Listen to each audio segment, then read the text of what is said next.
গিয়েছে সে তোমার জন্য ছিল না, যে তোমার জন্য আছে তাকে কেউ কেড়ে নেওয়ার সুযোগই কখনো খুঁজে পাবে না।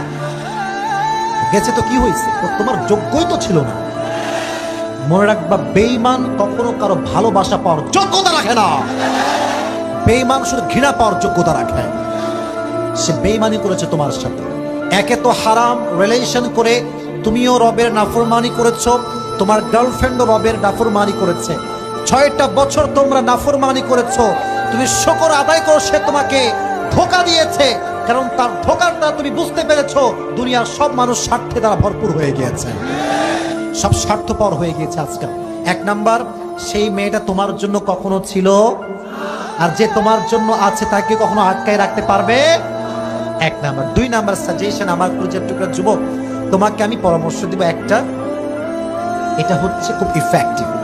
তুমি যখন ঘুমাতে যাওয়া, এটা ওর একার সমস্যা না, এখানে অনেক যুবক আছে এদের সমস্যা আছে। অনেক যুবকই ছ্যাঁকা খেয়ে বেকা হয়ে গিয়েছে। তুমি যখন ঘুমাতে যাবা, এদিকে তাকান, এদিকে তাকান, কোরআনটা পড়তে পড়তে ঘুমাবেন। যখন বেশি কষ্ট লাগবে কোরআনটা বুকের সঙ্গে জড়িয়ে ধরবেন। যখন কোরআনটা আপনার বুকে আছে, খোদার কসম, ওয়াল্লাহি বিল্লাহি তাল্লাহি, রবের কোরআনকে যে জড়িয়ে ধরেছে তার কলিজাটা ঠান্ডা হয়ে গিয়েছে। সুবহানাল্লাহ পড়েন।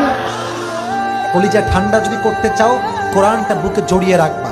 আর 3 নাম্বার, একটা কথা তোমাকে বলতে চাই, একটা কিছু তো কি হয়েছে, বাংলাদেশে মেয়ের কোনো অভাব নাই। তুমি যদি এই চিন্তার থেকে বের হয়ে আসতে চাও, একটা কথা মাথায় রাখবা, তুমি যাকে যত বেশি মায়া করবা সে তোমাকে তত বেশি কষ্ট দিয়ে ভেঙে চুরে চূর্ণ বিচূর্ণ করে দেবে। মায়া বাদ দাও এসব। তোমার কথা হবে একটা, আমি যাকে ভালোবাসবো সে আমার বউ হবে। দুনিয়ার কোনো সুন্দরী নারী হোক না কেন, সে যদি আমার বউ না হয়, সে আমার ভালোবাসার ভাও খুঁজে পাবে না।